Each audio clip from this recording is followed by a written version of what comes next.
This guy is the strongest healer on the entire continent. In the final battle against the Calamity, none of the hunters were strong enough to take down the dragons, but they had Will. And with Will around, nobody died on the battlefield, no matter how bad the injuries were. But that turned out to be a curse. His allies got fed up with not being able to die. Being pulled back from death, patched up from scratch, and thrown back into the war over and over again was worse than just falling in battle. So they turned against the only one keeping them alive. The general drove a sword into Will's shoulder and said, "Now you know what it feels like to suffer."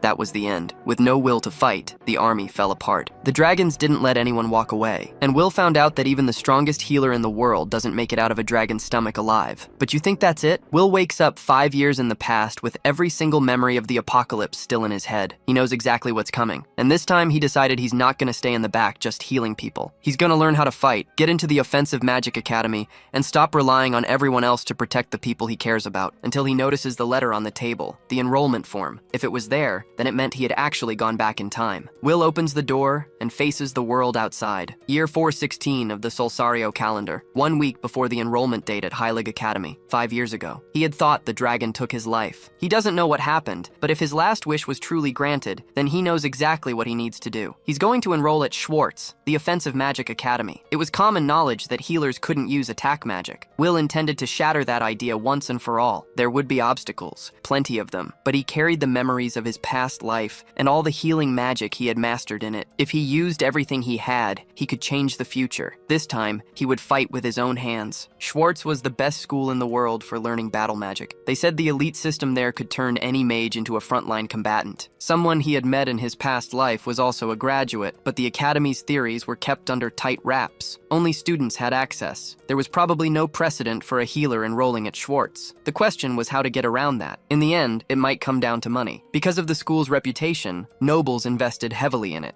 If only he had managed to bring his fortune from his past life. But no. Either way, the reward he received as a healer was generous. The problem was time. Even if he started working now, he wouldn't earn enough before the enrollment date. A voice calls his name. Will recognizes it immediately. His sister. He had gone back to the past, and she was still alive. She asks if his stomach was hurting. Will shakes his head, saying some dust got in his eye. She laughs and wishes him a good day. Will thinks that, in this life, he can prevent the tragedy that happens to her later. His healing magic would be enough. He can save the people he couldn't save before. He says he found something out. His sister wants to know what's going on. The Magic Academy Alliance was an organization that brought together all the academies in the kingdom and made decisions about magical education. At that time, the president of the alliance also served as the director of Schwartz Academy, but there was a period when he practically vanished from the meetings. At the director's estate that same day, he was standing beside a bed. His granddaughter lay unconscious, drenched in cold sweat. He rests his hand on her face and calls her name, Marie. He says today's healer wasn't good enough either, but that he will find someone capable of curing her. He asks her to hold on a little longer. That was why the president kept disappearing. He was completely consumed with caring for his sick granddaughter. In the previous timeline, the healing magic of the era hadn't been able to save her, and she had died. Then someone comes in through the window and asks if the director would be willing to let him take care of that job. The director recognizes the boy right away. It was Will, the scholarship student from Heilig, whose talent in healing magic was well known within the alliance, though he hadn't expected him to be the type who climbs in through windows. Will scratches his head and laughs. He thinks his past self would never have done something like that, but losing a life might have made him bolder. Either way, there's no time to waste. Not for him, not for the girl, and he can heal her. The director asks what his intentions are. Will says they can talk about that later,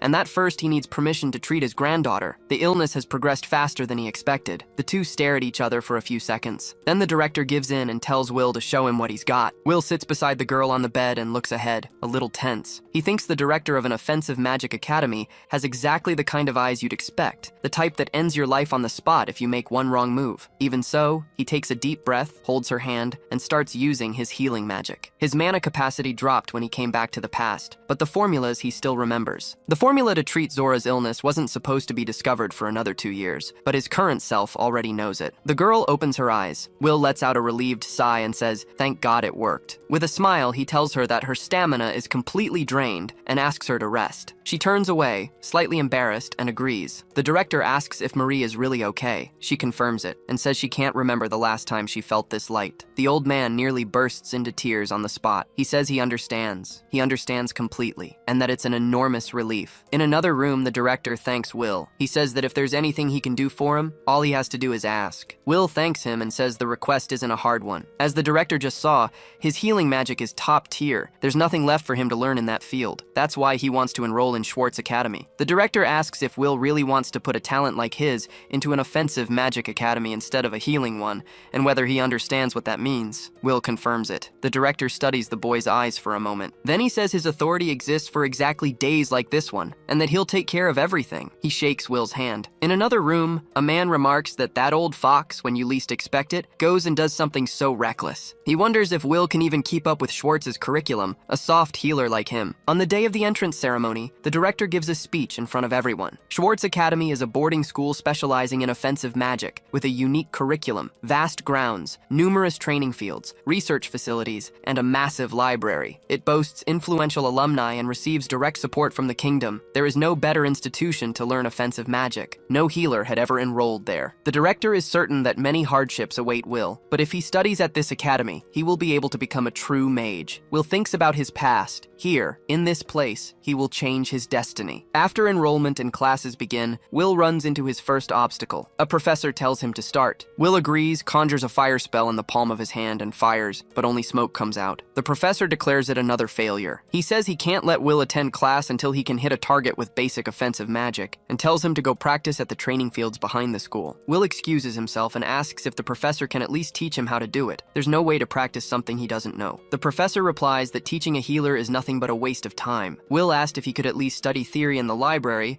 but the professor was blunt. There were no books for healers there. That was when a blonde student cast a spell without warning and fired it straight at him. Will hit the ground. The blonde laughed, asking if he couldn't even dodge a basic attack. This was an offensive magic academy. There was no place for weaklings who didn't even know how to protect themselves. In other words, it was his own fault for taking the hit. The professor agreed with the student. He said Will should ask the Healer Academy to take him back. The blonde, Ulpus, finished with a smile, saying that at least over there, he'd find people kind enough to comfort him. Will got up and looked back with hatred on his face. Later, sitting on a bench outside, Will faced reality. There was no sign of progress in offensive magic. He knew it would be hard. Healing magic and offensive magic draw from completely different sources. Mages convert mana using spell formulas, and the type of mana defines what they can do. Dynamic mana produces fire, explosions, destruction. Healers only possess static mana, but Schwartz had a reputation for forging top-tier battle mages out of almost nothing. There had to be some method here. If he could learn to convert static mana into dynamic, he was confident he could master the rest. The problem was that getting anywhere near the classes wasn't even possible. Professors and students looked down on healers equally. Even so, he couldn't give up. The person he admired had started with little mana and refined everything right there at Schwartz. Coming here hadn't been a mistake. Struggling in the dark wasn't going to get him anywhere either. He didn't have permission to enter the library, but maybe it was worth trying to sneak in. A voice cut through the silence, asking what he was doing outside at that hour. Will apologized automatically, and then recognized the person in front of him. She came closer, looking down, then raised her eyes and met Will's gaze directly. It was Lady Veronica. He felt the weight of that encounter. In his past life, they had fought on the same battlefield. She was a first-class battle mage, and in the final moments, they had been together. Her magic sword could cut through anything in an instant, and now, in this life, he had the chance to meet her again. That was when he noticed. She had her sword in hand. Veronica said she had spotted a suspicious student,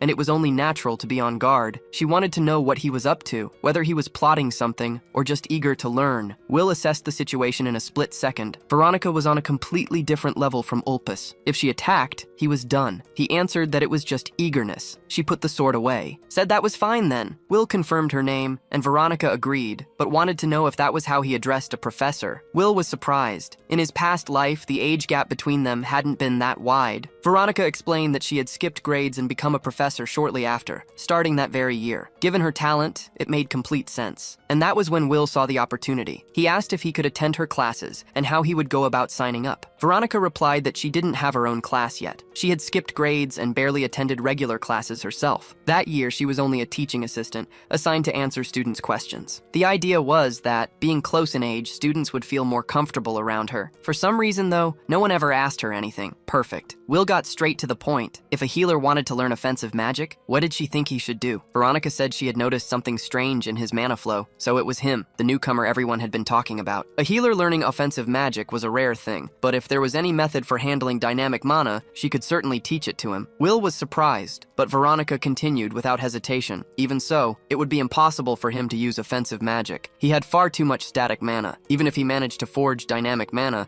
it would simply dissolve into the static. And even using an alternative method, the formula wouldn't work. Will asked directly whether there was no method at all for a healer to use offensive magic. Veronica said no. He took in the answer. The plan had fallen apart, but giving up there wasn't an option. If no method existed, he would have to create one himself. He thanked Veronica and said he would think it over more on his own. Veronica said she wasn't done yet. It was true that healers couldn't use offensive magic, but there was a way for a healer to become a battle mage. Will didn't understand what she meant by that. Veronica pointed to the sword at her own waist. Swing it like this, and you can take down an enemy. Then she pointed to the chair beside her, made of wood, built for sitting. But if someone picked it up and threw it at another person, it would knock them down with ease. Nobody thinks of using a chair as a weapon because it was made for something else. How it's used depends on who's holding it, and the same went for her hand. She could give him a light touch. Will was caught off guard. Then Veronica flicked him on the forehead and said she could hurt him that way too. In short, it all came down to application. Anything could become a weapon depending on how it was used. Will got it right away. She was talking about using healing magic to attack. Veronica confirmed it with a nod. He couldn't understand why he'd never thought of that before. He'd never even considered the possibility. Veronica explained that was exactly what defined each person's nature. That's why battle mages had no interest in healing,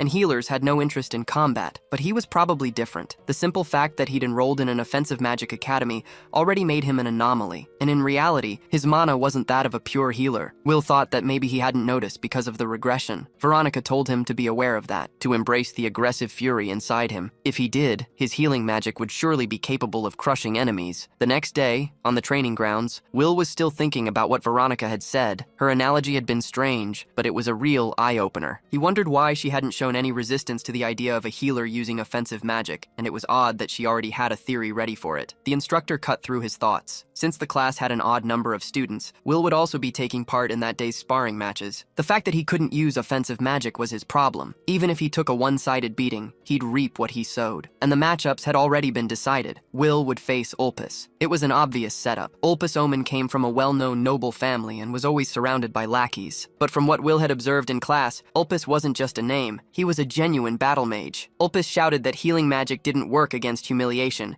and that Will would be running home crying after taking a beating. Will found his personality irritating in a way he hadn't expected. In the past, he would have ignored it, but this time the guy actually got under his skin. He wanted to test Veronica's theory anyway, and maybe hit back a little. He addressed Ulpis formally and said he wouldn't accept a forfeit. Will replied that he had no intention of giving up, but he had a proposal. If he lost the fight, he would acknowledge that he had no talent for offensive magic and leave Schwartz. The instructor said that was a wise decision. Will continued. But if he won, he wanted permission to attend regular classes. The instructor asked what kind of nonsense that was. Ulpis shouted that a weakling was clinging to an impossible illusion just to face his fear, and that if there was nothing to break, there'd be no fun in it at all. The instructor shut down the discussion. Impossible hypotheticals were a waste of time. Both of them should take their positions. He raised his hand and called for the match to begin. Ulpis focused, summoning several daggers around him. He shouted for Will to behold his blade creation magic. Countless swords conjured from nothing, ready to strike a quitter who couldn't even use basic offensive magic. Will focused right after. He channeled his healing magic,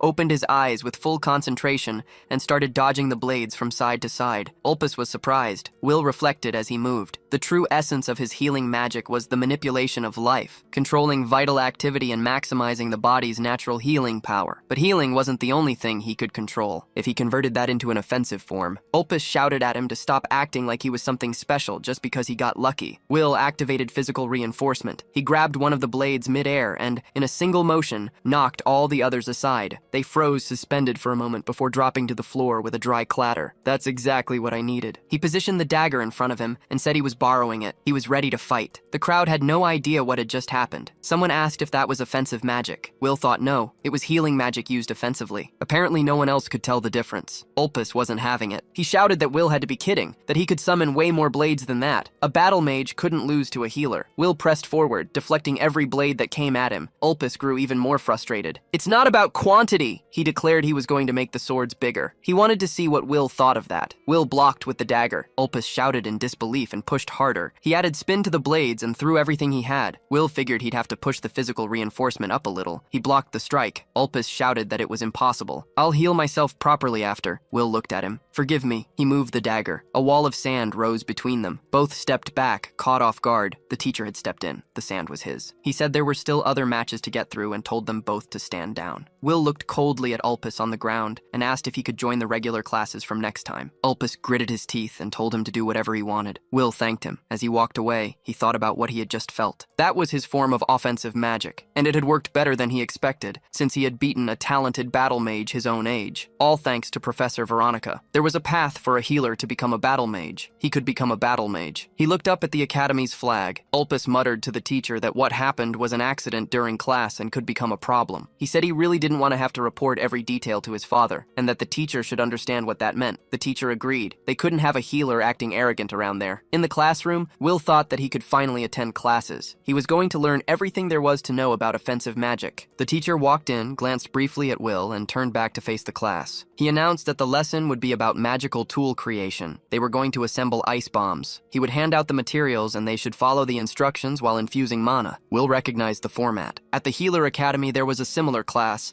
but there they only made potions and recovery items. It made sense that here they were making weapons. They probably expected everyone to infuse dynamic mana, but for magical tool creation, the nature of the mana didn't matter as much. Most of it depended on the materials. He should be able to handle this class without any trouble. He started adding the powdered flame tree branch to the ice golem fragment. Then the mana stone began to glow differently. Will threw it away with physical reinforcement. The explosion shook the back of the room. Will lay on the floor, surrounded by ice spikes, staring at the ceiling like an idiot. The professor called him out on the spot. He wanted to know what Will thought he was doing. Will explained that the stone had activated before he even infused it with mana, but the professor wasn't interested in excuses. He was docking points from his grade. Laughter came from the back of the room. Ulpus laughed along with everyone else, staring at Will with that strange expression. Will glared back. In the next class on magical creatures, a salamander stood right in front of him. The professor warned that students with low grades should sit in the front row and pay close attention. Will had barely finished processing how close he was to that thing when the salamander spat fire at him. He blocked it with a pot. The professor asked why he was holding a cauldron. Will said it was necessary. The cauldron was confiscated, so that's how they want to play it, Will thought. They let him sit through classes, but they have no intention of letting him actually learn anything. A girl was watching him from a distance, with a slightly uneasy expression. The harassment didn't stop there. The professor kept calling on Will to answer questions about material he had never seen. Outside the classroom, someone told the instructor that Will had been misbehaving, and he went without dinner because of it. Back in the dorm, Will lay down staring at the ceiling. The wind was blowing against him at this school, and it was relentless. There was still a mountain of problems ahead, but he was making progress, and he couldn't let this petty harassment get in the way of that. On top of that, he had fought with his own hands for the first time, and won. He really could become a battle mage. He had also gotten a textbook. He needed to go over the day's material. The next day, Will arrived at the classroom and there was no one there. It was time for class, but the professor hadn't shown up. The only other person there was that girl from before. It seemed like the class had moved rooms and no one had bothered to tell them. Will walked over and excused himself. He asked if she thought the classroom had been moved. She said she had been thinking the same thing. Then she added, since she was the only one there with Will, the student the professor and everyone else hated, she figured that was exactly it. I think we're on the same side, she said. Hated loners go well together. Will found the line a bit sharp, but her tone was grim enough to feel sincere. Either way, he was glad to make a friend. He said it was nice to meet her. She said the pleasure was hers. Her name was Erica Glenn. Will told her she was his first friend at the academy. Erica replied that in that case it was hard to avoid. After all, he barely attended classes and, on top of everything, he was a healer. Everyone said healers were weaklings. She herself attended every class and was a battle mage, but she didn't have any friends either. Will thought about that. Setting her personality aside,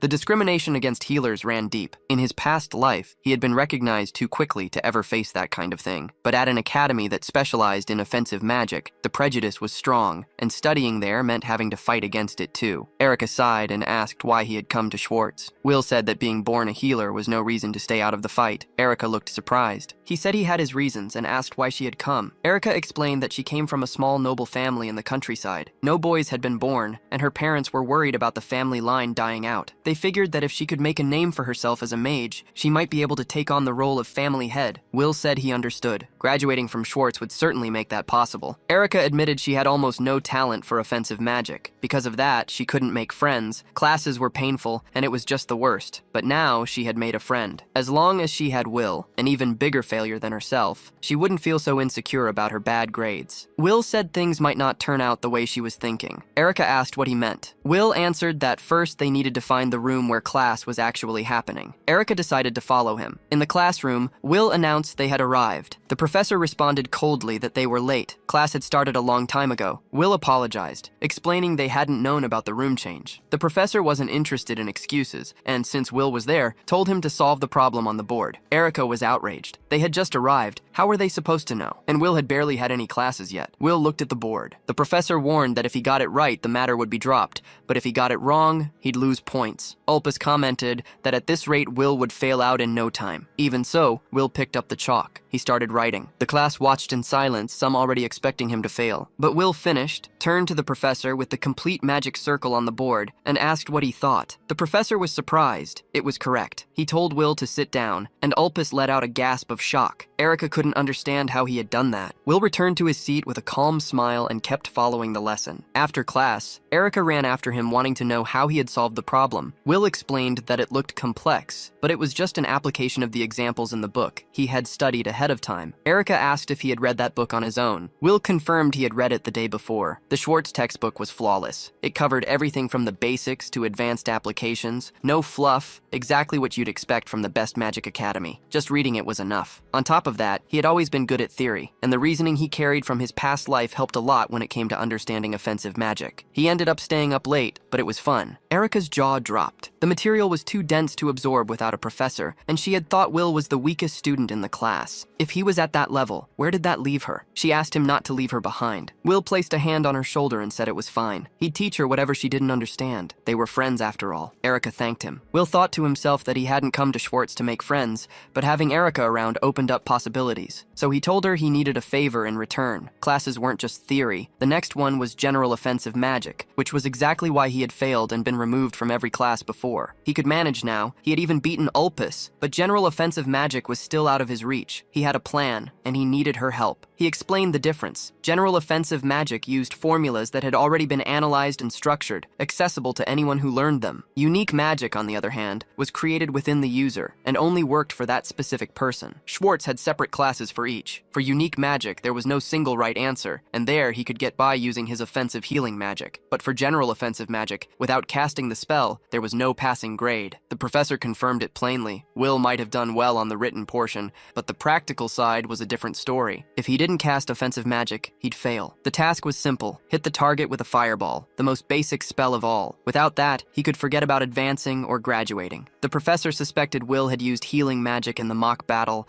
and the story about movements improving after healing even made some sense, but general offensive magic was something else entirely. Someone as incompetent as him should just leave the class. Then the professor noticed something. Will was smiling, and there was fire in the palm of his hand. Will felt a quiet sense of satisfaction. The professor hadn't noticed. The day before, when he was with Erica, Will had asked her to create a fireball using general offensive magic. He stored the spell inside a salamander tail and hid the tail in his own hand while healing it so it wouldn't burn. Erica wanted to know if that was even possible for a healer, and just who the hell Will was. A moment before releasing the spell, Will used healing magic to activate the flame charge stored inside the salamander tail. To anyone watching from the outside, it looked like a fireball had been conjured right there in the palm of his hand. The projectile flew straight and burned the training dummy. Will turned to the professor with a calm smile and asked what he thought. The professor stared for a moment. That was definitely the flame of a standard spell. The boy might have actually learned it. Will passed. He could return to the line. Erica's jaw dropped. Ulpus ground his teeth. Later, in the classroom, Ulpus got straight to the point. What was going on here? The professor said he'd like to know as well. Ulpus wasn't interested in explanations. A healer had dared to challenge him, and he wasn't going to put up with sharing a class with that guy. If he had to, he'd tell his father, and the whole class would be done. The professor tried to reason that it was a bit much. Ulpus cut him off. Use whatever means necessary, but get that guy out of his sight. Ulpus left. The professor stayed alone in the room, thinking. Trying something outside of class was risky. If he got caught, it wouldn't be the same as some spoiled rich kid throwing his weight around. But sometimes you had to take risks to protect your own position. A mere healer acting like he owned the place, and he still didn't even know what the other professors were up to. He wasn't going to let that boy ruin his life. He'd have to deal with him personally. After school, at the training grounds, the professor got straight to it. He figured Will was feeling pretty good about himself, and that wasn't a compliment. He'd missed several classes since enrollment began. How did he plan to make up for that? Will thought about throwing it back in his face face that the absences were the professor's own fault,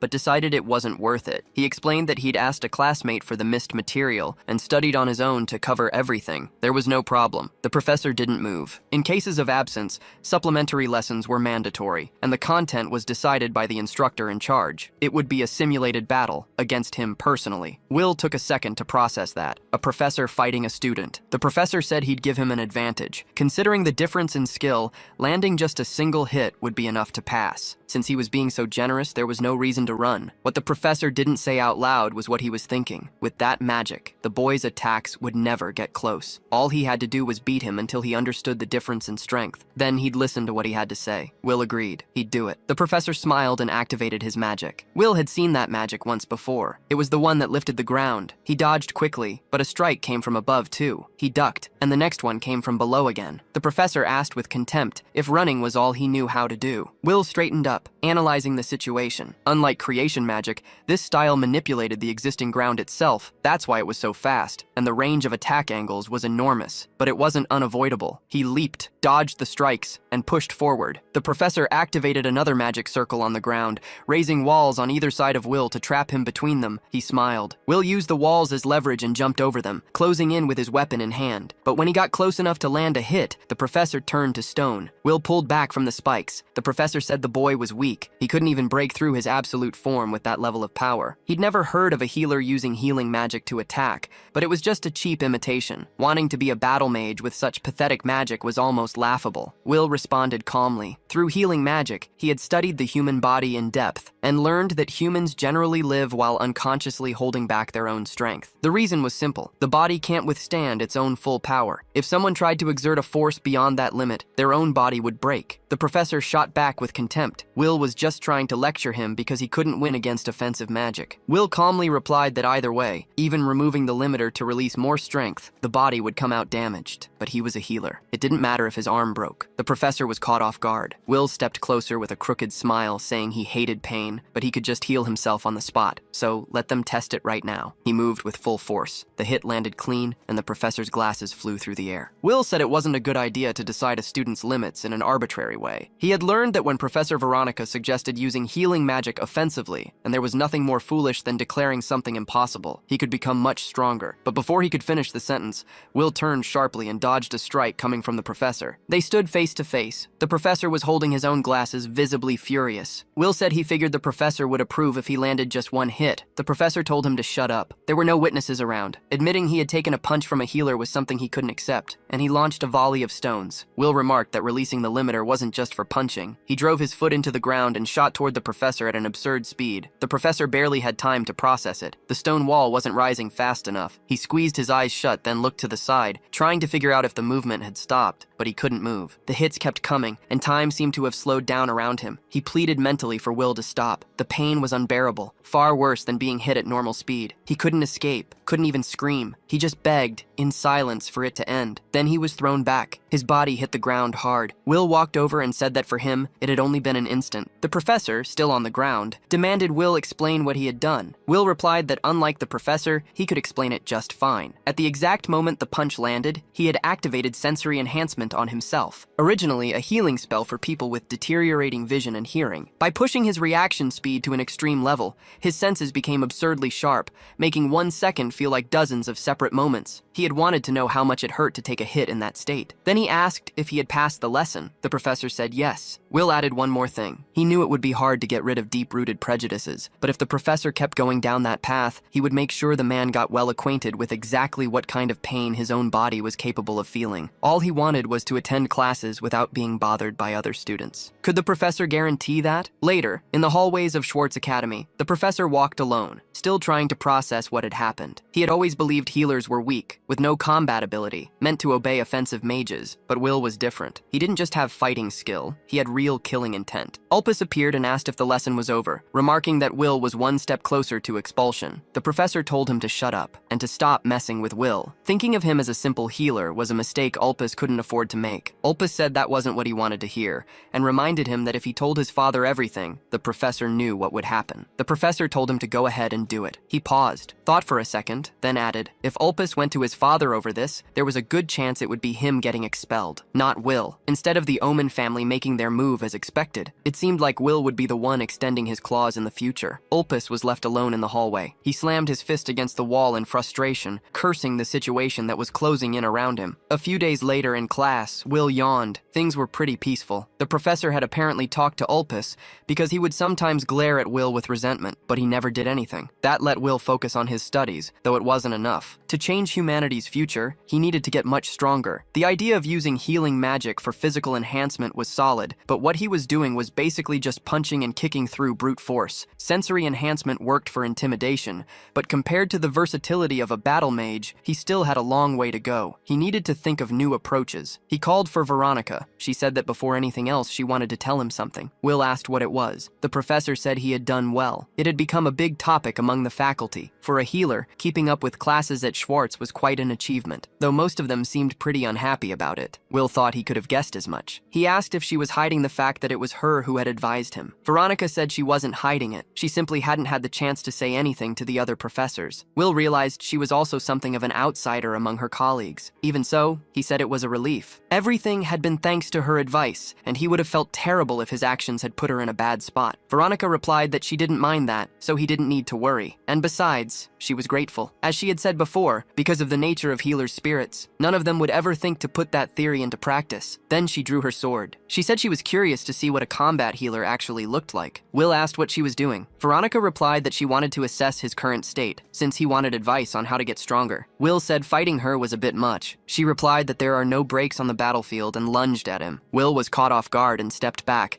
but managed to block the strike with a dagger. Veronica's strength began to overpower him. She kept pressing forward, blow after blow. Even with his reaction, speed amplified by magic, Will could barely keep up with her. Up close, it was clear it wasn't just speed. Her movements were refined, calculated to unleash a relentless barrage. Forcing his body to keep up through physical enhancement alone had its limits. He had one shot, the speed he hadn't shown her yet. He needed to catch Veronica off guard. He focused force into his foot and went for a thrust. Veronica was surprised, but she moved her sword with precision, deflected the strike, dropped low, and cut the blade from his weapon. Will stared at her in surprise as the sword fell to the floor. He let out a slow breath. Veronica sheathed her sword and said she was impressed. She hadn't expected him to force her to use her magic sword. Will said she had barely broken a sweat. She replied that she had assumed he would just be a healer fighting like a battle mage, but he had skills that put him in a different class. Someone genuinely talented. Will thanked her. The professor added that she liked the ambition and that he was right. Pure physical effort wasn't enough. Will said that no matter how much he pushed past his body's limits,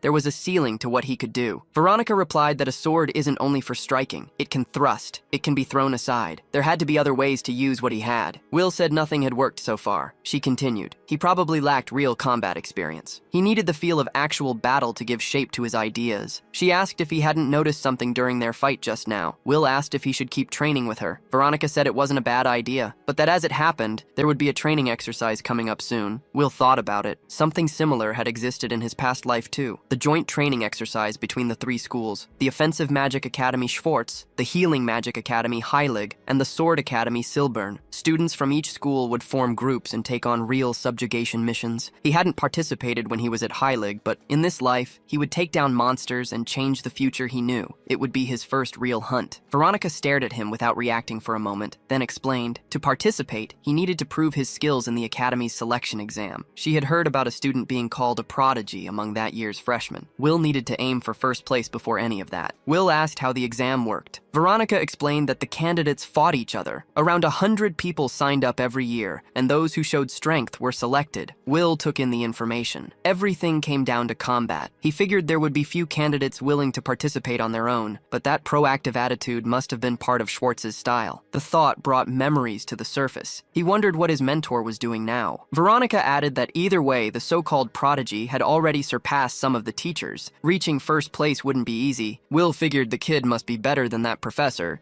so he asked if she hadn't met this student in person. Veronica said there was apparently a teacher teacher involved, so no one came with questions. Will sensed that wasn't the only reason. She told him not to worry. She would help with training too. Will thanked her. The day of the selection exam. Will walked along thinking the day had come in the blink of an eye. He had prepared as much as he could. Now it was time. A voice called his name. Will recognized it quickly. Director Alniram Goldgran. Alniram said it had been a while, and that his granddaughter had been doing well since then. Even though Will had saved the girl, the director regretted not being able to see him after that, and he knew adjusting to Schwartz must have been hard. Will replied that he had struggled at first, but was completely fine now. He added that he was aiming for first place in the exam. The director laughed, saying that was impressive. A voice cut through the air behind them. It was a professor, and the tone had nothing friendly about it. He remarked that this was a joke, this guy wanting first place. As the training supervisor, he said he would love to teach punks like him a lesson. Will recognized him immediately. In his past life, he had crossed paths with this man, the Purple Lightning Goat, offensive magic that had earned him heroic feats in the Great War. Personally, Will held no good memories of him. Goat went on. Combat was talent, and training and effort couldn't replace that. Being a healer meant Will had no chance of winning. Will stared at him coldly. Alniram stepped in, saying the exam would begin shortly, and the results would speak for themselves. There was no point in arguing there. Goat agreed in passing, and added that, either way, the one who would face Will was Sirius. A young man with long white hair approached. Sirius Blue Note nodded to the director. Will thought, so this was the prodigy, the opponent he needed to defeat to reach first place. The two looked at each other,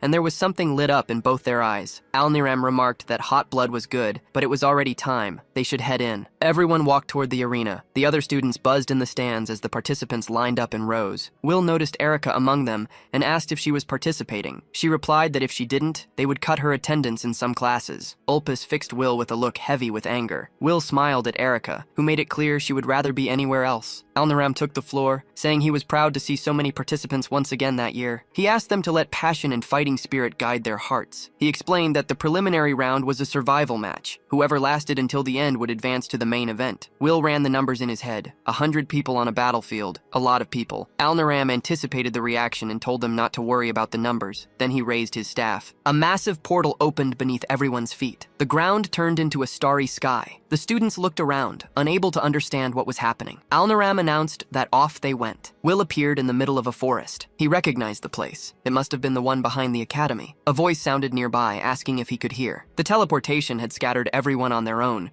They should avoid strong enemies and cooperate with anyone they knew. Starting positions depended on luck. Will muttered that a spell capable of teleporting 100 people at once was just absurd. The director ignored the comment and declared the selection exam had begun. Will jumped immediately, landing on top of a branch. He compressed his presence to a minimum, suppressing his vital signs so he wouldn't be detected. But when he looked back, there were already 3 students fighting each other close by. One of them ordered his golem to advance. A girl ran toward the 2 of them with a magic hammer in hand. A third one, blonde, unleashed a blizzard and froze both of them in place. Will watched everything carefully. It was a good opportunity to study a variety of offensive spells. It would be a waste to stay on the defensive just trying to pass the test. And besides, he wanted to test a few things himself. The golem boy defeated the other 2. He celebrated out loud, saying everyone must have seen how strong his golem was. Will appeared behind him before he finished the sentence. He grabbed his head firmly and activated the consciousness disruption spell. The boy passed out on the spot. Will looked at him for a second. The technique manipulated the flow of life to force the opponent to black out. It required direct contact with the head, so it was hard to use without a clear difference in power, but it neutralized without causing any injury. Professor Veronica would be pleased. He turned and dodged a series of knives that cut through the air toward him, embedding in the ground all around. Will sighed. Ulpus, you never learn. The noble said he didn't know what he was talking about, that he just wanted to pass the exam, and that he was going to use everything he had to do it. The 2 companions behind Ulpus moved in together. Ulpus conjured knives with his magic formulas. The second coated the blades with poison. The third replicated everything with shadows, multiplying the poisoned knives several times over. Ulpus warned that the knives would pierce skin at the slightest touch. In that quantity, it didn't matter how fast Will was. He wouldn't be able to dodge all of them. The blades were launched. Will calculated quickly. He could neutralize the poison with healing magic, but taking scratches from all of that, even with physical enhancement, was going to be a problem. He activated the healing spell in his hand. Then something threw itself in front of him. The golem blocked everything, absorbing the knives like a shield. Ulpus didn't understand. The golem belonged to the boy Will had taken down. Will figured out what had happened. Healing magic normally only works on living beings,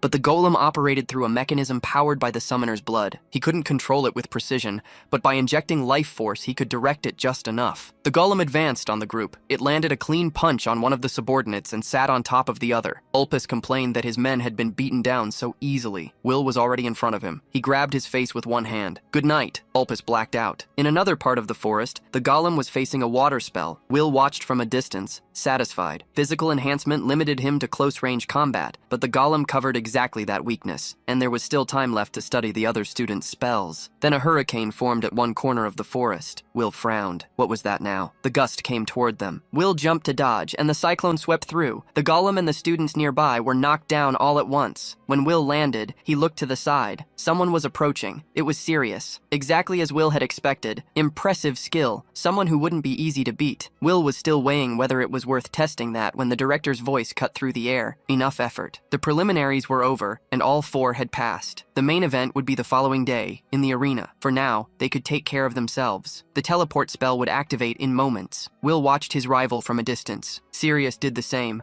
holding his gaze without looking away, until he disappeared along with the others. Will couldn't wait for the next day either. Back in his dorm room, he opened his journal and wrote a few things down. What he could do before the main event. What he needed to think about. The night was quiet. Outside, in the hallway, not so much. A few nobles were grumbling among themselves. That guy was way too strong, and he'd even healed everyone who'd been knocked out. Wasn't that enough to make them give up? Ulpis told the two of them to shut up. They came from weak families, so they didn't understand. The Omen family's teachings were clear. Healers had no place among real mages. If anyone found out he was being held back by a healer, what would his father say? The other two exchanged a look. They said he could do whatever he wanted, but they weren't getting hurt over it anymore. And they walked off down the hallway without looking back. Ulpis stood there, anger simmering. He didn't need magic to get rid of Will. In his room, Will was studying as usual when a knock came at the door. Too late for a normal visit. He felt something was off before he even opened it. It was Ulpis. He wished him a good evening with a smile and asked if Will didn't think the moon looked beautiful tonight. Will got straight to the point. What was he planning? The noble replied that he just wanted a peaceful conversation. He said, with an almost relaxed honesty, that he hated healers, and that he'd already done quite a lot to get Will expelled from the academy. Will figured he'd neutralized most of it. Ulpis said he was tired of going around in circles. The message was simple. Will should leave Schwartz. Will said that at least he respected the honesty, but he wanted to understand. Why put so much effort into making him the villain? Ulpis shot back that he didn't need a reason to mistreat healers. It was no different in the Omen family. Anyone born a healer was sent to the remote branch. Ulpis's older brother was one of them. Even when people mocked him, the guy just laughed. An offensive mage and a pathetic healer were completely different things. Will said those were deeply rooted teachings for such a prestigious family. Ulpis agreed, without irony. And that was exactly why Will should leave Schwartz. That was no place for healers. Will asked if Ulpis really thought he was just going to say yes. Ulpis said he'd make him say it. There was a family Will would want to protect, wasn't there? The servants outside had already done their research. Will had grown up with his sister in a remote village. He must miss her quite a bit. If Ulpis gave the right instructions, what would happen to her? He left the question hanging. Then he stepped closer and asked if he'd managed to convince Will now. Will said yes. Ulpis told him to go pack his things immediately. That was when he felt his neck being grabbed. Will threw him back and twisted his arm into a position that left no way out. Ulpis begged him to stop. He was going to break his arm. Will said he'd already made his decision. The crack came. Ulpis started breathing in gasps, his voice coming out in fragments. If he showed up with a broken arm like this, the academy wouldn't stay quiet. Neither would Will's father. Will said it was fine and healed the arm. Ulpis realized what had happened and looked up, confused and relieved for a second, until the next crack. Will had broken it again. He said he'd heal it, and break it again, as many times as it took, until Ulpis asked him to stop. Ulpis asked. Will let go of his arm and spoke calmly. Coming after him was one thing that he could handle. But if Ulpis started going after his sister, he would never let it go. So it was better for the noble to beg sincerely from the bottom of his heart, while Will was still only breaking his spirit. Ulpis stayed on the floor, trying to make sense of what had just happened. A demon wearing a healer's face. He never should have gotten involved with that guy. Because what awaits is something worse than death. And so the night passes. The protagonist tells Ulpis not to forget the promise. No laying a hand on him ever again. Will stretches out in his room and thinks that, honestly, that was a little refreshing. But now he's going to sleep until the next day comes. A few hours later, the main event finally begins. Alniram calmly takes everything in from his seat. Bode and Veronica settle in nearby. Will watches the situation, down and thinks that the 4 who made it through the preliminaries are going to face each other in one-on-one battles. Even so, he can't believe she actually made it through. He turns around and finds Erica standing right in front of him. The girl explains that she built walls of fire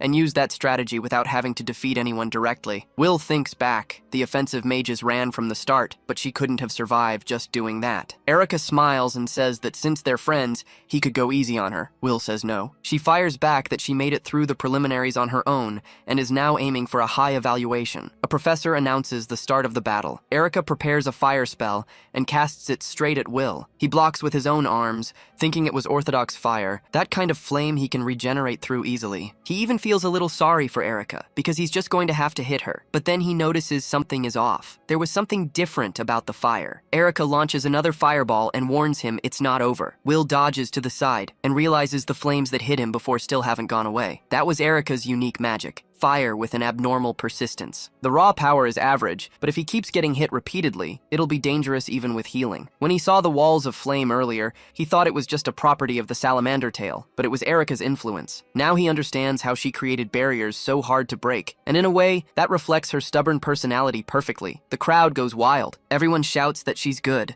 and that she's going to take down the healer. Erica wonders for a moment if she can really beat Will, but quickly pushes the thought aside. She made it through the preliminaries too. She tells him it's time to surrender. Will says it's fine and that he was just about to counter. He heals his own hand as he speaks. Erica activates another spell, declaring it's time to make sure. Will breaks into a grin. If the flames won't disappear, he'll use them to attack. Erica watches the flames wrap around his fists. Will moves toward her. The girl holds out her hands and says she surrenders. She drops to her knees. The winner is announced. Will thinks that even after winning, healers still don't get any respect. The crowd shouts at Erica not to give up like that if she still calls herself an offensive mage. Erica looks at the crowd and says they were cheering for her just a moment ago. She's sorry about that. Will helps her up and tells her not to worry. He thinks she fought well. She has a good chance of passing. Her eyes light up, but Bode appears behind her and cuts the moment short. Come to think of it, he says, healers are worthless trash. Surrendering to trash makes her something worse than trash. She clearly failed, so she should get out. Will asks if that way of speaking isn't a little inappropriate for students. Bode replies that he's the battlefield supervisor, and that if the participants show a low level, but he's already walking away as he speaks, leaving the thought unfinished. He tosses over his shoulder that it looks like only one person is going to advance. Sirius appears behind Will and speaks to him. Will wonders when he got there, and thinks this guy also knows how to talk. He wants to know if Sirius thinks the same as Professor Bode. Sirius answers that in the end, strength is everything, and that Professor Bode was right, because he is strong. Will says he understands, but Sirius adds that he doesn't think Will is weak either, so he'd better be right about that. Will watches him with a serious look. Serious blue note. In his past life, Will had heard of an absurdly powerful offensive mage, the same age as him, operating on the northern frontier. The wind he created destroyed everything in its path, reducing it all to nothing, and in the final match between the two of them, Will was the one who won. Will says that judging by Professor Bode's attitude, it seems like he won't be recognized unless he wins. So he's going to win. Sirius says he understands. The professor announces the start of the exam. Sirius focuses all his energy and launches it toward Will. Will dodges by throwing himself to the side, pushes off the ground hard,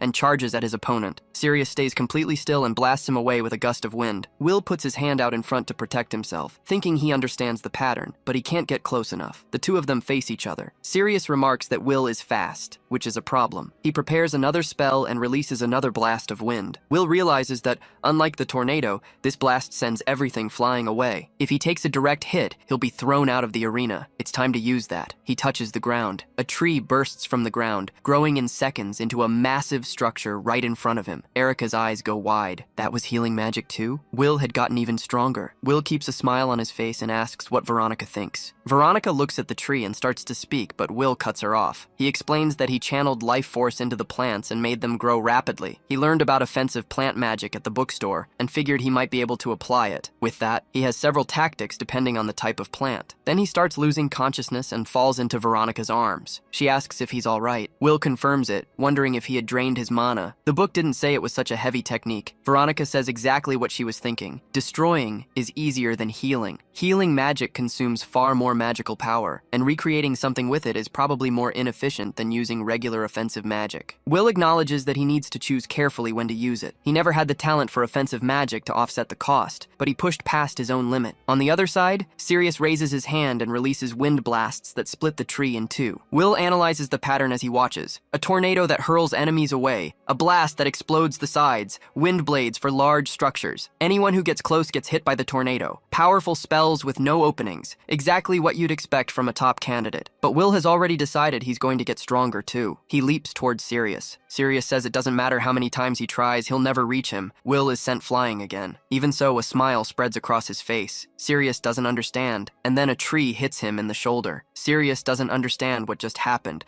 Will explains. The tornado protects the surrounding space, but not the underground. The plant sends roots through the soil, and they grow anywhere. Sirius looks ahead, holding his injured shoulder. Will asks if he really cares that much about Professor Bode. The two always seemed completely incompatible. Sirius answers that Bode is strong and teaches him. Will pushes back, saying he wouldn't need that. He comes from a prestigious family. But Sirius explains that in his family, magical ability is everything. Age and gender don't matter. The strongest becomes the leader, and everyone else is a rival in the fight for succession. His father never taught him magic. Will understands, and Sirius adds, that's why he follows the professor. It's the most direct path to getting stronger. Then he asks if they're done because his shoulder is killing him. Everyone is caught off guard by how casually he said it. Will looks up with a smile. Behind Sirius, a wind dragon begins to take shape. Sirius says he'll handle this, and launches the dragon toward the protagonist. Will recognizes how serious the attack is. Lately, he's been thinking about this. Offensive mages tend to hold back in training matches. That's exactly why he pushes himself to fight for real. Having talent, a good family, or a hard past doesn't make anyone better. Everyone has something, and that's precisely why he wants to beat Sirius for real right now. Sirius asks what that was about. Will says he was just thinking out loud, but now he's going to use his best seed.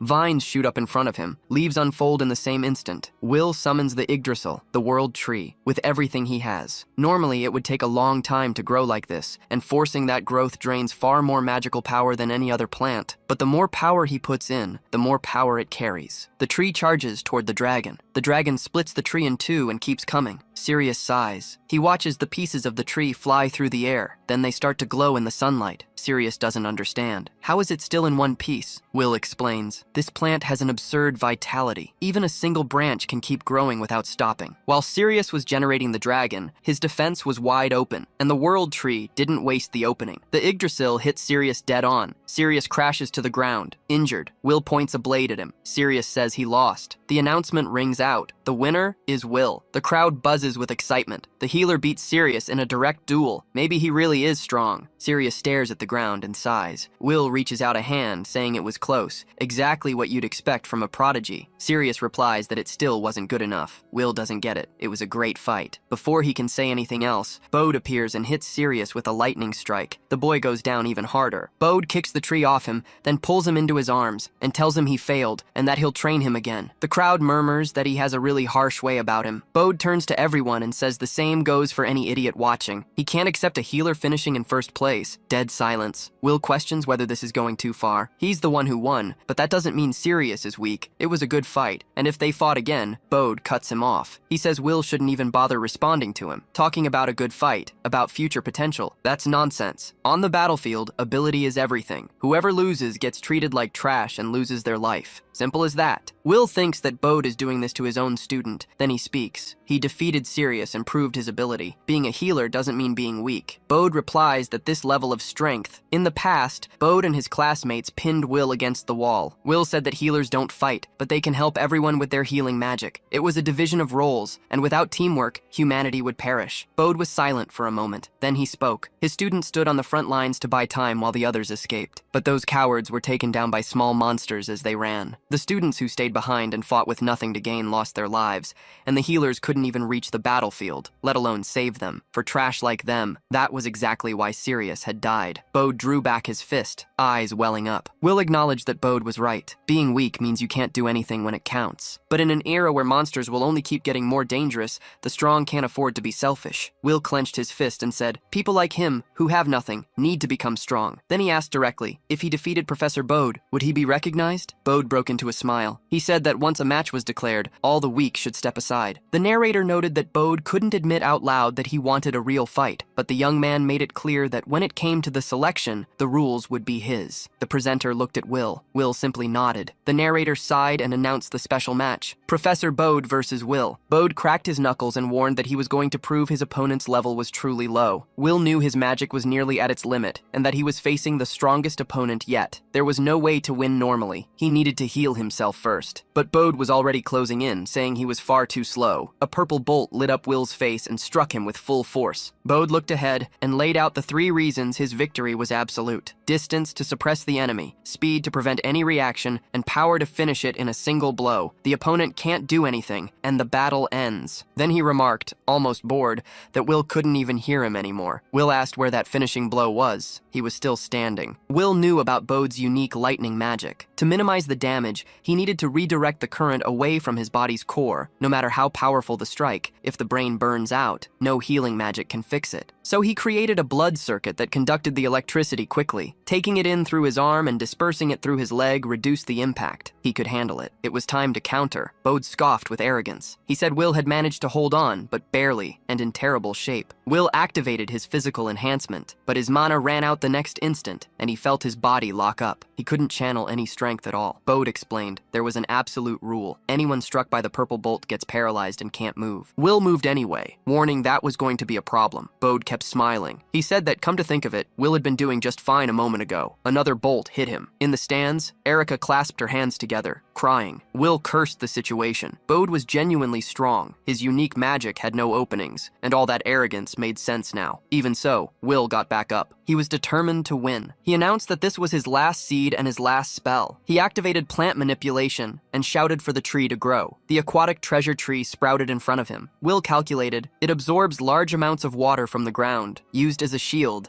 it would disperse the electricity. Bode demanded to know what that was. Will looked up, just as surprised as the other students. Bode simply split the tree in 2. Will admitted he had no way out. Bode walked closer with a mocking smile, asking if that was his last move. Ending with a defensive technique was pathetic. But then he noticed something beside the tree. Mushrooms were starting to sprout all over the split wood. "What is this?" Bode muttered. Will could barely believe it had worked so well. Some plants and mushrooms grow faster after lightning strikes. When a forest burns to ash, they're the first to appear with no competition. That mushroom was one of them, but that wasn't its only trait. Bode stared at the mushrooms with a strange look. A second later, his expression changed. "My body feels weak." That was the opening Will needed. He focused his energy and closed the distance between them at a frightening speed. Bode smiled. He threw a punch loaded with lightning straight at him. Will spat blood and went down. "Idiot," Bode said, not even bothering to look his way. "Obviously, I'm superior in close combat too. My unique magic manipulates electricity. If I reinforce my own body and move at enhanced speed, a paralysis effect is nothing." Will lay on the ground, thinking that even after all of that, he still hadn't managed to win. "So this is your defeat," Bode said, closing in again with his electrified fist raised. A blade appeared pointed at him. Veronica was standing behind Bode, sword in hand, voice steady. "Enough! This has gone too far, Professor Bode." The professor let out a heavy, irritated sigh. "Veronica, you shouldn't interfere. You're a new hire. The match has already been decided," she replied. "Continuing only serves to hurt him. This guy can heal his own wounds. He can keep going. Can he?" Veronica didn't back down. "If he had magic to spare, sure, but he has no stamina left. He's just wasting my fighting spirit." Veronica released her energy. Bode did the same. The two moved toward each other. "Enough." The voice came from above. Alniram landed between them, hovering for a moment before touching the ground. "The two of you fighting here is the real nonsense," he said, looking directly at Bode. "Stop this." The principal's gaze left no room for argument. Bode looked away. "Fine." Alniram turned to Veronica. "I owe you an apology. I didn't explain the situation properly to you." He cleared his throat and straightened up. "With that, the main event of the selection camp is over. Everyone may leave." The students began filing out of the Coliseum. Will tried to heal himself on the spot, but cursed his lack of magic. The recovery was barely moving, and he didn't want to accept that. Before he could push further, Veronica lifted him up in her arms. He froze in surprise. "You did well," she said. "Don't push yourself anymore." Will was speechless for a moment. Then he nodded, turning her words over in his mind as he tried to believe them. It wasn't good enough. The night passed. Will lay awake thinking. That was the ability of a first-class offensive mage. It wasn't just raw power. The level of tactics was completely different, refined in a way he could barely keep up with. And even with people like that, humanity had still fallen. He needed to get stronger. In the morning, he knocked and asked to come in. "Will, finally," Alniram said. "The injuries are fine, as expected. As soon as my power comes back, I heal on my own," Will replied. "Then participating in the training camp won't be an issue. You were the winner of the main event, so you'll be taking part. Besides you, Sirius and Erica also passed. Will frowned. But Professor Bode said everyone failed, and I didn't win. Alniram gave a half smile. That happens every year. Alniram explained that it was done on purpose every year. Telling everyone they had failed was a way to create a sense of urgency in the students and push them to their limits. In the end, most of them ended up passing anyway. Will found it strange at first, but it made sense when he thought about it more. In his past life, Bode had been one of the heroes who fought on the front lines until the very end, defending humanity even in a world he disagreed with. That was just who he was, his way of being a good teacher. Alniram went on. Will would be assigned as an offensive mage in a group formed with students from other academies,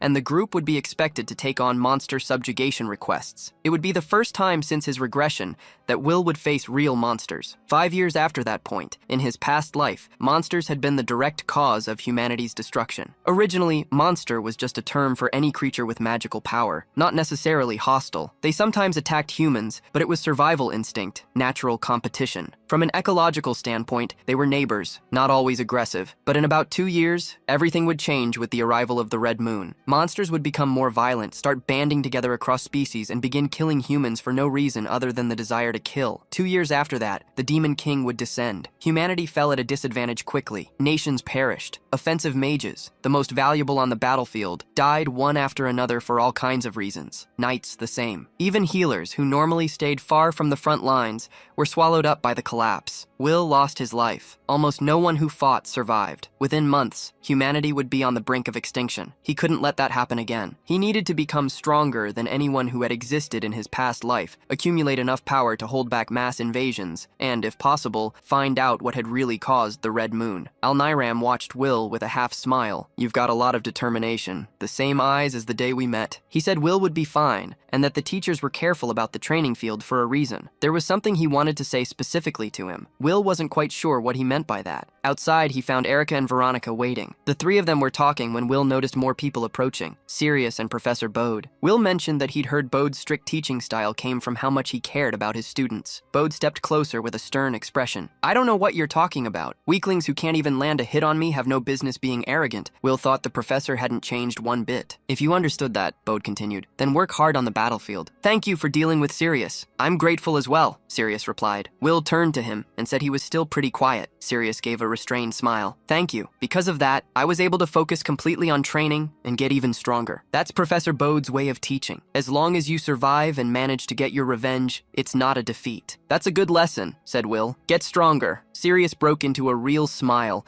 and bumped his fist against Will's before heading toward the carriage. Will thought that having more capable offensive mages was always a good thing, and that he would make sure the battles against the monsters went in their favor. Veronica said it was time to go. Will was already on his way. Inside the carriage, Veronica explained the mission. The Dunkel Forest was ahead. This time, the request was to subjugate goblins in the forest. Each group would be made up of 3 students from different academies, Schwartz, Heilig, and Silbern, plus 1 teacher from one of the schools as support. Erica asked if the groups were already set. Veronica confirmed that Erica was in the same group as her. Erica thought that was better than being stuck with strangers, even if Veronica made her a little uneasy. The professor mentioned that Will's group also had something different about it, but that they had already arrived. It was better to go see the Silbern participants who were already on site. Will knew who they were from his past life, but they had never been properly introduced. A girl called his name, ran up to him, and hugged him before he could react. I've been waiting for the day I could finally meet you. Will turned red on the spot. Wait a second, I have no idea who you are. The girl stepped back, not looking the least bit offended. That makes sense. We never properly introduced ourselves after all. She straightened up with a smile. My name is Marie Goldgran, granddaughter of the director of Schwartz Academy, Alniram Goldgran. Will's jaw dropped. Will stood still for a second, processing. So it was her, the girl he had taken care of. He never imagined they would meet again. He asked how she was doing, and Marie said she was doing great. She apologized for not thanking him properly before, but Will said there was no need. Her grandfather had recommended him to Schwartz in return, so they were even. Marie shook her head. She wanted to repay the favor somehow too. Since she had no talent for magic, she enrolled in Silbern and threw herself into fencing. The result was reaching the top of the academy exams. Turns out I have a knack for the sword, she said, laughing. Will thought about that. From bedridden to first place in the exams, in such a short time, she was absurdly talented. Marie took his hands firmly. You can count on me, Master Will. That's why we ended up in the same group. Will smiled and said they would give it their best together. And he understood in that moment what the director meant when he said he was counting on him. Marie turned suddenly, saying someone from Heilig had arrived and that they should go greet them. Erica commented that their group seemed well put together, and Veronica agreed. The atmosphere was already good. Marie looked around, searching for the other group members. visitors. She asked if Master Ren and Turf had arrived yet. Will recognized the name. The door opened, and a man appeared asking everyone to be patient. They were on their way out. He stopped outside and introduced himself as Master Ren, wanting to confirm whether those were the students joining his group. Will felt something tighten in his chest. It was his mentor. In his past life, this man had been his master and the best healer he had ever known. He celebrated internally at being in the same group. Behind Ren, a scholarly-looking young man appeared, complaining that the professor still hadn't come down properly. Marie identified him as Master Turf and introduced herself. Turf said it was a pleasure, but his eyes went straight to their joined hands. "And you are?" Turf asked in a tone that didn't hide the disdain very well. "Will, from Schwartz, an offensive mage," Turf muttered. Ren stretched without any ceremony and declared that this was their group. They could do as they pleased. He would be watching. Marie frowned, questioning that attitude. Will thought that was exactly how his mentor had always been. He stepped toward Ren and asked if he could call him mentor. Ren raised an eyebrow, wanting to know why. Will explained that he could use healing magic, but had never had a teacher for it, and he wanted to learn from him. Ren was surprised. An offensive mage who also used healing. He said he thought he had heard something about that, and that the group's formation seemed intentional. When Will asked if that was all right, Ren shrugged. "Call me whatever you want." Marie immediately said that if Master Will was calling him that, she would do the same. Turf tried to object, but it was no use. Erica and Veronica exchanged a glance. The group was already way too friendly. Each team received their designated area, with the cabin serving as a base. The goblin territory was a little deeper into the forest. As was customary in combat, healers didn't go to the front line. They would stay at the base. Marie pointed out that Ren was a healer,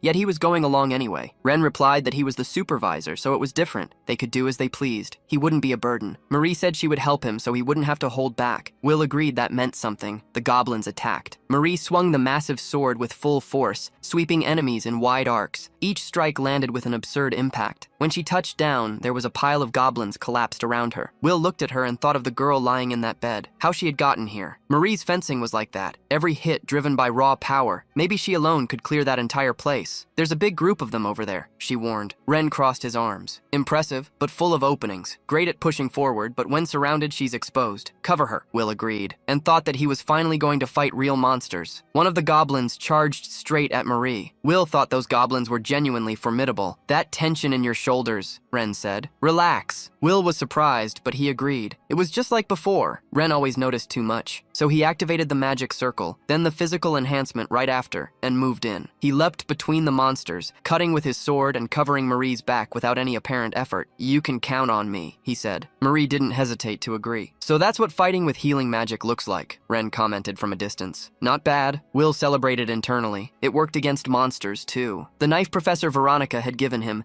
carried a different kind of force than Ulpus's blades. Cleaner, more precise. "You spread yourself across explosive power and fencing at the same time," Marie said. "It's really impressive." "That's enough for today," Ren announced, already walking. "Let's move on." Marie mentioned she felt lighter somehow. Will said it was thanks to their mentor. Ren's healing magic had indicators for serious conditions, but his real skill was speed. So casual, so subtle, that no one around him even noticed it had been used. That's why non-healers never understood just how extraordinary it was. Will had asked about it once. "I don't do it to show off," Ren had answered. "If you're healed, that's all that matters." Will said nothing more, but he thought the world hadn't noticed. The greatest healer in the world was Ren Kaitos. Later at the group's cabin, Ren reviewed the day. "Good group. You all did very well today. Everyone came back without injuries, so I didn't do anything," Turf said. "Providing healing through meals is also a healer's duty," Ren replied. "And you did that well. The taste was thanks to your special sauce." Marie said the professor was truly incredible. He wasn't just a healer. He seemed to have knowledge of the front lines, too. "When you treat a lot of injured people in the field,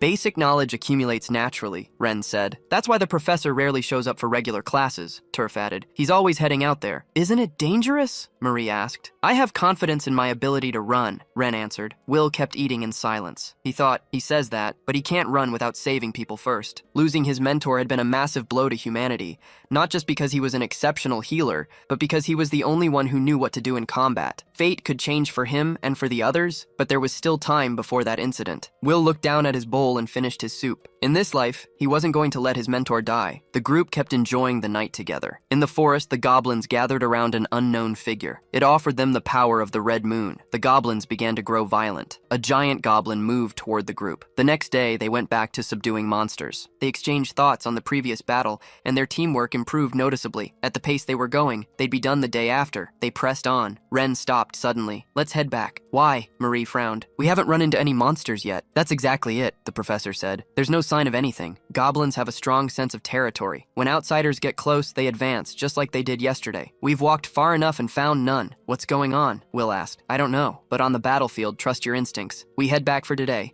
and when we get there, we call another group to join us. I trust Professor Veronica's group, Marie said. They have a base near here. Well informed, Ren said. Let's go there. Will hung back as the others moved ahead. That off-pattern behavior from the goblins had a bad smell to it. Marie called out that they were close to the road leading to the neighboring base. Will tried not to think about his past life. He knew he couldn't. But what appeared in front of him wiped out every thought. Erica was there, hands bound with rope, completely unconscious. Marie moved forward without hesitating, saying she was going to save her, but the ground gave way strangely under her feet, a trap. She drew her sword on instinct and drove it into the soil before she could fall all the way down, holding on tight. Even so, she warned the others to watch out. It was a trap, and they had used Erica as bait. More coming! Ren shouted. Arrows cut through the air toward the group. Will intercepted every single one with his knife before they could land. The goblins charged right after, red eyes blazing, ready to fight. Marie climbed out of the pit while Will read the situation. They were surrounded by dozens of them. It was too coordinated. The movements reminded him of the red moon, but it wasn't supposed to appear for another 2 years. Will felt his stomach tighten. Was the tragedy already unfolding? Erica groaned and stirred slightly. She was still alive. This wasn't the time to dwell on it, but knowing that was enough to steady Will. There are a lot of them, Marie said. At least she's alive. Will touched the ground. Leave it to me. Roots burst up around the group, forming wooden guardians that blocked the goblins on every side. Will told Marie she didn't need to stay on the front line. With the archers behind the fight, it would be easier to find the openings. She could set herself up properly. Marie planted herself and let everything loose at once, breaking the enemy formation with a heavy strike. What do you think? She asked, satisfied. A goblin tried to attack her from behind. Will hit the monster in the neck before it could reach her. I'll cover the gaps. Great work, you two, Ren said. I'll go rescue the young lady. Go, Will answered, but something was wrong. A bad weight settled in his chest before he even understood why. The red moon's effect made monsters violent. That much he already knew. What he hadn't expected was what started rising from the ground. An ogre. It had been hiding underground, and the red moon was making creatures of different species act together. Will realized he was too far away to help. It was just like his past life. No matter how hard he tried, he couldn't protect everyone at the same time. The ogre's fist came down toward Ren. Ren focused his magic and used physical enhancement to dodge the blow at the last second. Will stood still for a moment. His mentor had learned the offensive healing magic he had taught him. The ogre turned and tried another strike. Ren ducked, leaped with everything he had, and landed behind the monster's head. Good night, he said. Ren hit the ogre with a mental shock. The creature lost consciousness and crashed to the ground with a dull thud,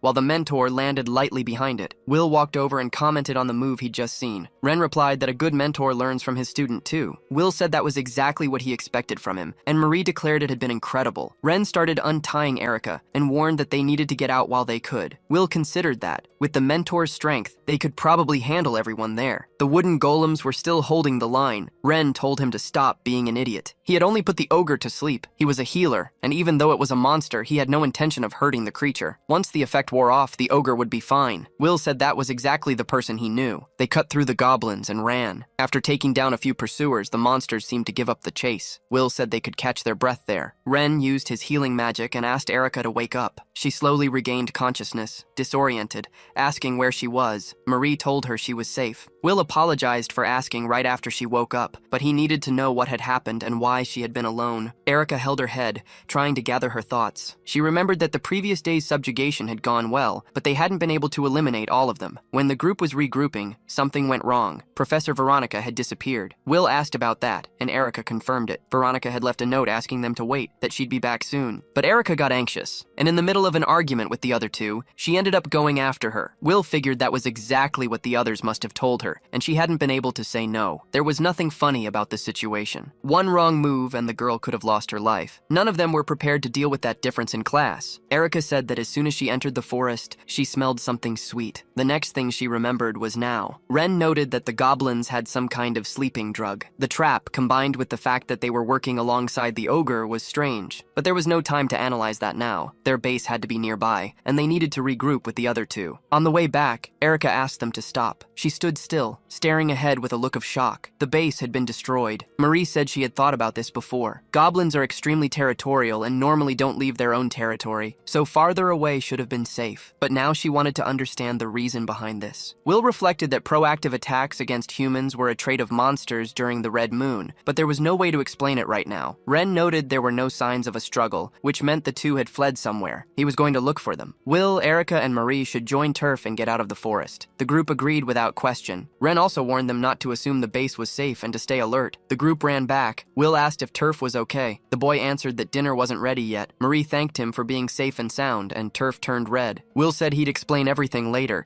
but they needed to leave now. Then he turned and noticed something. He slowly closed his fist. The ogre was in front of the house. It had followed them. Erica panicked, asking what they would do. Will said in a low voice that he was just realizing how pathetic he had been up until now. Erica didn't understand what he meant. Will replied that he was going to take that ogre down and that he believed they could win. Against a horde that size, teamwork would be essential. Marie shouldn't push herself like before. She just needed to land the right hits, leaving the front line to the wooden golems. Erica should hold back the goblins ahead with her flames. The girl said in a bitter tone that someone like her had been captured so easily. Will said her flames were very useful. Erica was surprised by the compliment and swallowed hard before acting. She unleashed a burst of fire at the goblins. A wall of flames formed in front of them, and the monsters stopped, pulling back in fear of the heat. Erica cheered, relieved. It had worked. But Will noticed something was wrong. The ogre was pushing through the barrier. Unlike the goblins, that monster was on a whole different level. Will ordered a wood golem to move in and shouted for Erica to use her flames. She obeyed. The golem wrapped itself around the ogre and caught fire along with it. The monster let out a cry of pain. Will called for Marie as he moved forward. She understood without needing any further explanation. She used all her strength and hurled the ogre away. The monster slammed into the ground with a crash. Marie said it had been excellent teamwork. Will agreed, but the relief didn't last. The ogre got back up. The gash across its stomach was already closing, flesh regenerating right before their eyes. Marie asked if they should keep attacking until the regeneration stopped. Will said no. There was no guarantee they could take it down that way. They needed the right method. Before he could think any further,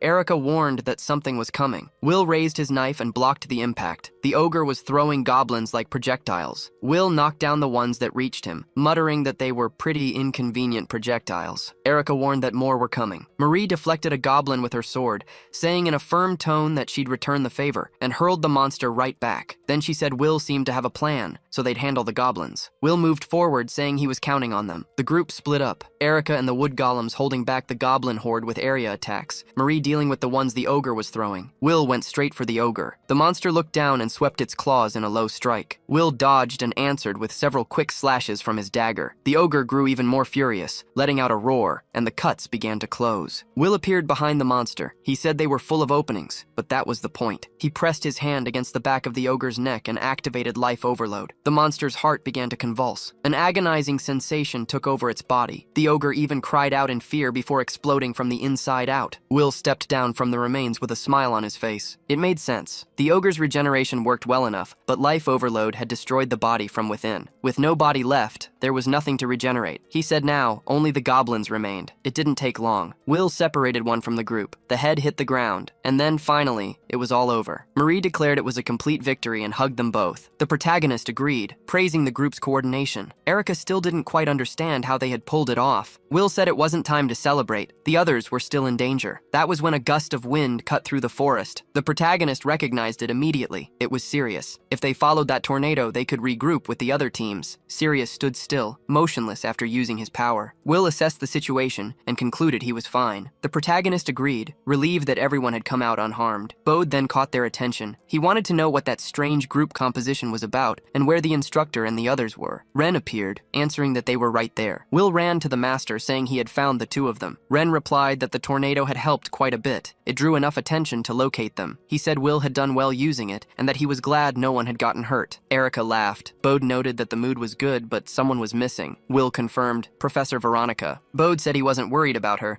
but that they couldn't pull back without at least letting her know. Ren announced he would keep watching the remaining students and asked whether the other professor could handle the group while they split up. The professor said yes. Sirius and Will would head out to look for Veronica. The protagonist tried to extend his auditory perception to track living presences, but he hadn't practiced enough yet to distinguish them with any precision. He would have to do it the old-fashioned way. It didn't take long. He found Veronica, and she was still fine, but something was off. She was clutching a red moon crystal in her hands. Then she looked back. Will tensed. It was the same light as before. The professor tucked the crystal into her pocket and asked what he was doing there. Will denied any suspicion, said he was looking for her, that the monsters had been acting strange, strange, and that the training had apparently come to an end. Veronica said she understood and that they would head back now. Will asked her to wait. He wanted to know what that stone was. The professor replied that it was nothing. He pressed. He wanted to know what she had been doing all that time, leaving the other students behind. He asked her to answer him. Veronica opened her mouth. She said she was sorry, but that she wasn't usually open about her methods, and that he would do well to stay quiet about it. Will sighed, sensing her aura. The professor told him not to worry, that she wasn't going to do anything bad. He couldn't say anything more. He tried to push further, but he didn't have enough power for that, and more than that, he wasn't ready to suspect Professor Veronica. In his past life, she had been his companion, and so the training camp came to an end. That night, Will couldn't sleep. He kept wondering whether Veronica was involved with the Red Moon. In his previous life, she had never been like this, so he watched her from a distance. Noticing she was talking with another professor, he activated his presence concealment and moved closer, carefully. The other professor said he had received a request to leave campus and wanted to know where she was going. Veronica walked away, saying it was personal. Will thought it over. Maybe she was going to do something related to the Red Stone. He had no choice. He had to follow her. Veronica walked through the city. Will followed. He knew he had left without thinking it through. If he was wrong, he was nothing more than a stalker. But he couldn't just ignore that concern. Not when there was a real chance of learning something before the tragedy repeated itself. And if there was any way to clear Veronica's name, he needed to find out. It was the first time Will had returned to that city since his past life. After graduating from the Helig Academy, the spread of monsters had become a serious problem, and he was sent straight to the battlefield, with no time for anything else. At least, that was what he could remember. Veronica stopped at a stall and bought a small bread roll from an old man. Will watched, and something stirred inside him, the memory of eating that together with her. Almost without thinking, he bought one too and took a bite. It was really good. Veronica smiled and said that place was amazing. Will mentioned he was from out of town and had never bought street food like that before. He asked if she did it often because she had grown up in a merchant family. She confirmed it, but explained it was more than that. With everything that could happen, she had made a rule for herself. Whenever she saw a bakery, she went in. It had started on trips with her parents when she was a child, and later, as an adult, leading campaigns on the battlefield, she had met a lot of people. Most of them she never saw a second time, and even when she did run into someone again, that person had changed so much they were almost a stranger. She didn't want to carry regrets, so she had done away with the idea of leaving things for later. Will said that made sense. It was why she got along so well with everyone. Back in the present, he pressed his own hand against his chest. In the end, he had let Veronica die. This time would be different, and for that, he needed to find out the truth with his own eyes. Veronica turned into an alley. Will kept following, keeping his distance. He noticed he was becoming too obvious and reinforced his presence concealment. At the far end of the alley, Veronica stopped in front of someone. The person said they had been waiting for her, apologized for the location, and stated it was an important matter. Then they lowered their hood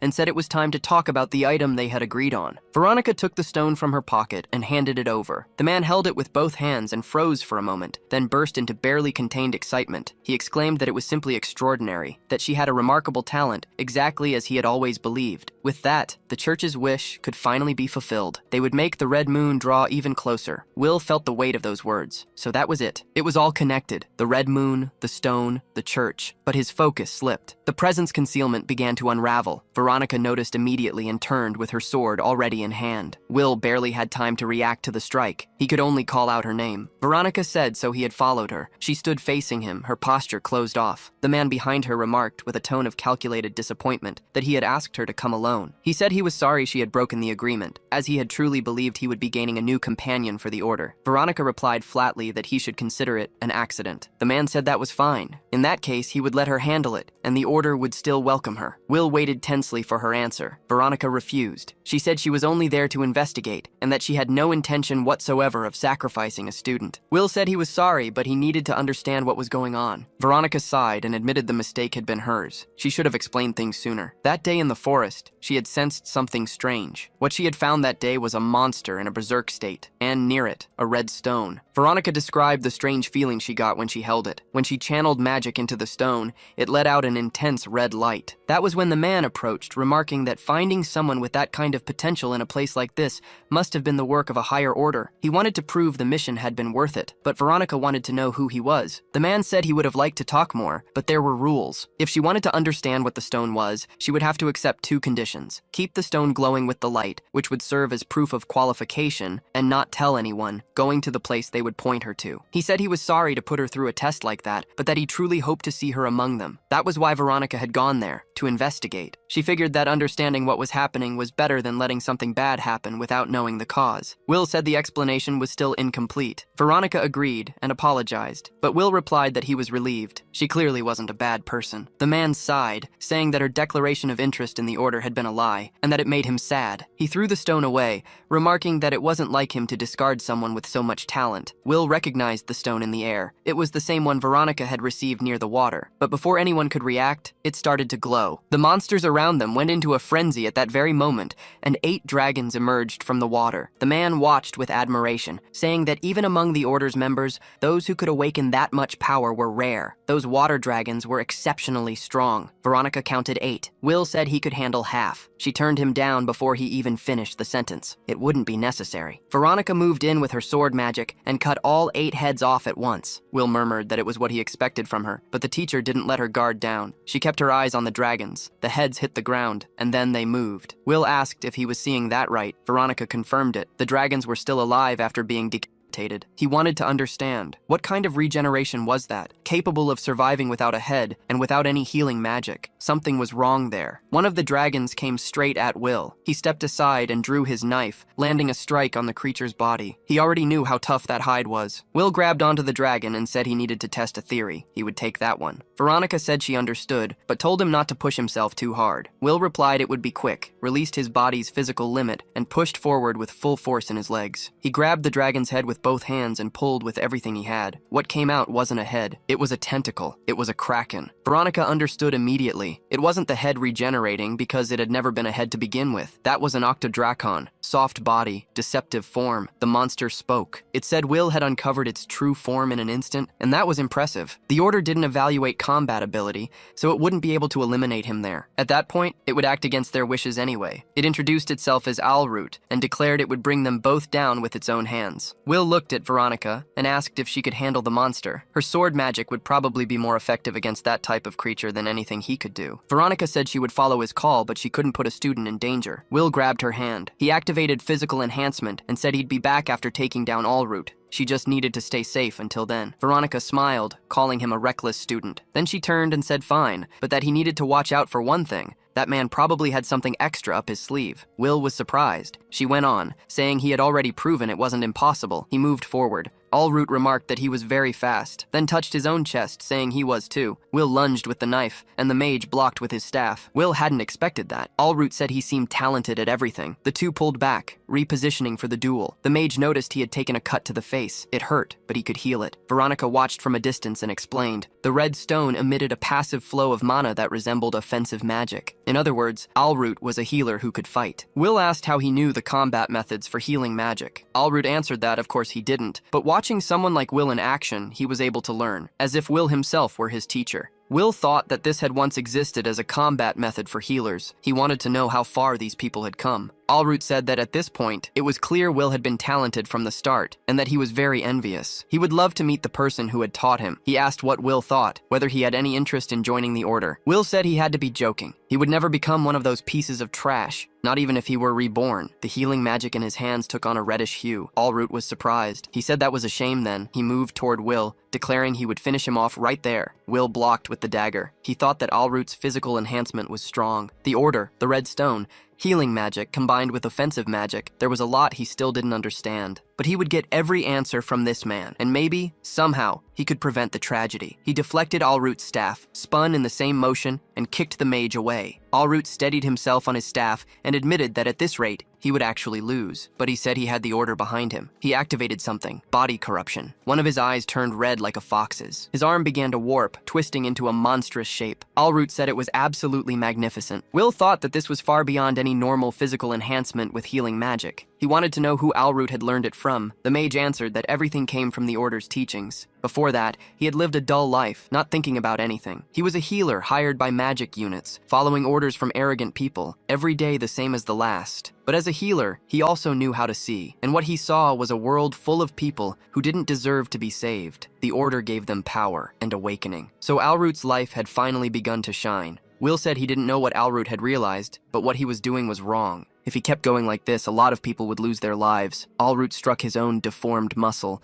and answered that everything was fine. The order said it was supposed to be this way. Then he hurled Will hard across the alley. Will hit the wall and coughed up blood. Allroot walked toward him, declaring that justice always wins. Will thought about that. Because of an empty shell like him, his younger brother, teacher Veronica, and so many others had lost their lives. Allroot stopped, surprised. He wanted to know how Will was still standing with that much damage built up, but there was something different about him. Will started healing his own arm. The wounds closed almost instantly. Allroot couldn't believe it. Every wound had healed in seconds. What kind of recovery was that? Will said he would never forgive Allroot, and that he was going to make him suffer something worse than death. Allroot charged forward, saying he would take Will's life too fast for him to have any chance to heal. Will moved at the same time, hitting the monstrous arm with everything he had. Allroot was pushed back by the impact. Will told him not to start screaming over that, because he wasn't even close to done. Allroot had barely processed the thought that Will was moving too fast when an uppercut landed clean on his jaw. He flew back, got lodged in the ceiling of the alley, and dropped to the ground completely knocked out. Will looked at the motionless body and said Allroot was already out cold. He'd deal with him later. Then he turned to teacher Veronica, who was still facing the Kraken. She focused and delivered a massive slash with her sword, the flash magic. The creature was split in two, each piece falling to the ground like slices of sushi. Veronica noted that Will seemed to have finished too. The monster's regeneration was strong, so it had taken some time. Will agreed that the Kraken had been a tough opponent, but he turned right after, slammed Allroot's face hard, and drove his body into the wall. He pressed the knife against the mage's face and said he was going to answer some questions. Allroot replied that it would be that way then, and asked Will not to make such a scary face. Will said that was up to him. He had a lot to ask. He wanted to know what the cult was and what its goal was. Allroot said a believer never leaks information to outsiders. Then he pressed his own dagger against his neck and declared that he would devote his life to the cult. He wished long life to the cult and took his own life. Will froze. Allroot wept, saying he had sacrificed himself to protect the cult's secrets. He was a perfect believer. With that, his soul would be guided to the world of desires of Lord Claudios. But then Allroot's mind began to clear. He realized the wound had disappeared. Allroot murmured, confused. He was sure he had hit his own trachea. The pain of the cold blade had been real. Will said he was surprised when Allroot did that. He had underestimated his faith, but he was able to heal him. Allroot said it was impossible. He had died. Will replied that he could heal even so. Allroot insisted that was impossible for any normal healer. Will said he wasn't normal, and that in the future he would be the best healer in the world. Then he let the threat hang in the air. If he could heal someone on the brink of death, he could also hurt someone to that point and heal them again as many times as needed. Allroot understood what that meant and was terrified. Will asked if he was ready to talk. Allroot thought he had no choice, but before he could open his mouth, something took over his mind. A voice ordered him to die. Panic spread across Allroot's face. He collapsed to the ground, crying with no control over his own body. Will stepped back, shocked. The man was dying on his own. Veronica shouted for him to get away. Something was wrong. Will obeyed. Allroot's body began to dissolve into smoke. The two covered their faces with their arms as the remains rotted on the ground. Will rushed to what was left and tried to heal him, telling him to hold on, but it was useless. Allroot's life force had been wiped out in an instant. Some kind of powerful curse, too strong to be reversed. Will muttered, wondering who was behind that cult. Veronica asked if he was okay. Will confirmed he was, but grumbled that he had lost the only chance to get information, and that it was his fault. Veronica said it was enough that the student was alive, and that it was time to head back to the academy. On the way back, Will mentioned that the redstone had been destroyed out of nowhere. Veronica said the cult and the redstone were far too dangerous. Just knowing they existed was unsettling, and they needed to be careful. Will agreed. He thought that, compared to his previous life, he was making progress, but he wondered if it would be enough. Veronica said that in the end she was glad he had come out into the field too. She had pushed the director for that, and it was because of Will that she had noticed something. Will understood. Veronica had only noticed his existence in this life, so he took the chance to ask why she kept using mana to attack, being a healer. Veronica said she came from a merchant family,